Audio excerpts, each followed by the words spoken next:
Have you ever heard of purple prose? As the name suggests, it's a style of writing that's as rich and flamboyant as the color itself. Purple prose is characterized by descriptive language that's so ornate it disrupts the narrative flow, often drawing more attention to its own extravagant vocabulary than to the actual story or message. On the other side of the spectrum, we find minimalism, a style that prides itself on brevity and simplicity. Unlike purple prose, minimalism uses the bare minimum of words to convey its message, stripping away any excess detail or ornamentation.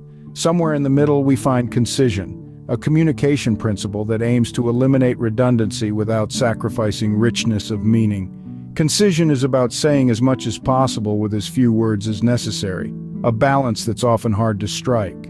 Then there's euphuism, a style popular in the English prose of the 1580s.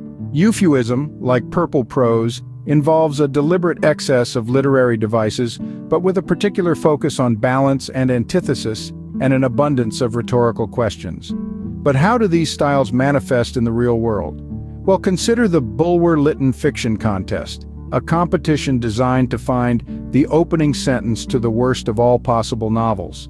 This contest often sees entries steeped in purple prose, with sentences so overloaded with adjectives and metaphors they become almost laughable.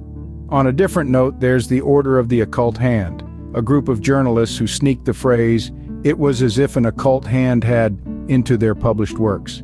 This phrase, in its over-the-top mystery and drama, is a perfect example of purple prose. And let's not forget about elegant variation, the unnecessary use of synonyms often seen in purple prose. While some variation can enrich a text, too much can lead to verbosity, where a speech or writing uses more words than necessary.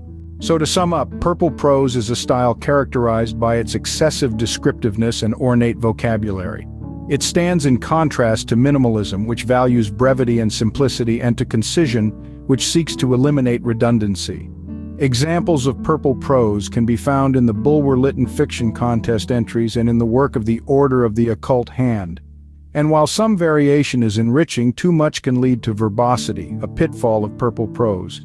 Remember, the key to good writing isn't to avoid any one style, but to understand them all and use them judiciously.